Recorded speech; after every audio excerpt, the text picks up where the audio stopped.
G'day, I'm Stu Mac. Did you know that change is always a process? Always. So anytime you go through a change, any kind of change, you're going to go through a process, a predictable process. In fact, you could say that change has an anatomy to it.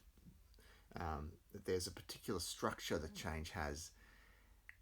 And if you know me, you know I love anatomy. And anatomy is a really great case in point, right? Because I was always, I loved anatomy at uni, but I was terrible at studying and learning. I reset a number of exams multiple times. The great irony is that I now love learning about it and teaching it. And the thing is, that was because learning anatomy for me was a process of change. It wasn't about me being the brilliant, most brightest student at university. That was not me by a long shot. However, it was me learning that I've got this process through multiple failures. I could gradually, slowly learn how to learn about anatomy. That was a process of change, right?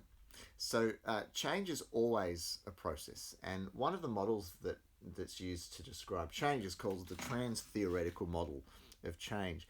And this is a pretty well-known model. But learning about the transtheoretical model isn't enough. You have to learn how to work with people in the different stages of change. Because the different stages bring different demands. And change always brings a demand, always. Every change. Whether it's thrust upon you, COVID-19, ta-da! Change, I have to change my life. Or whether it's a change you choose to make, right? Oh, I'm going to get married. Or I want to buy that car. I want to get a new job. I've got a fitness goal I want to achieve. All these different ways that we change, they all involve this process, right? First of all, you were not even knowing you needed to change. You're in a stage which we call pre-contemplation. Then you start to contemplate the possibility of change. Oh, maybe I could get stronger. Maybe I could get fitter. Oh, that person's pretty nice. Maybe we should get married.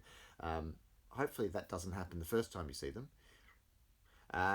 So then you're in contemplation, where you're contemplating the change, and once you go from contemplation, then what happens is you move into what's called the preparation stage. You've decided, I want to make this change, so you try and work out, well, what do I need to do to make the change? How do I need to prepare for it?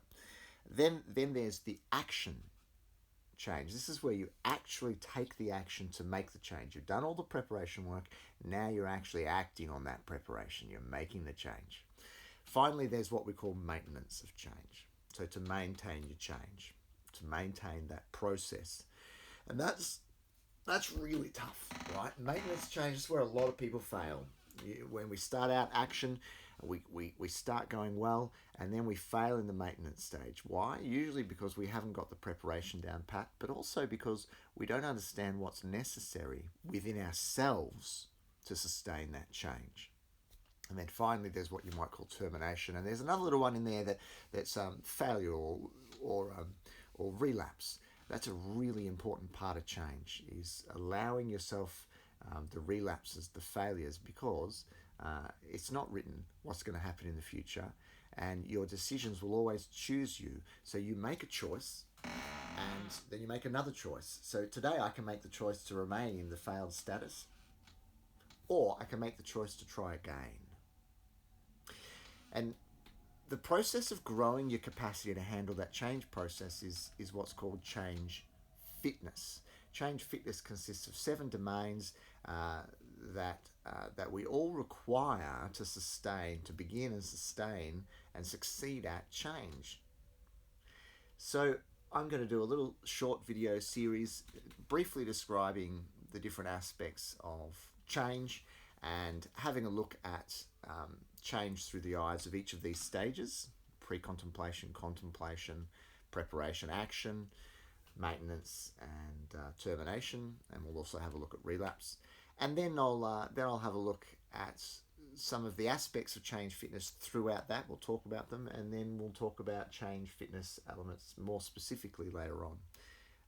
Change fitness is really important. When I did the personal change fitness program, it changed my life. My change fitness levels were so low, ridiculously low.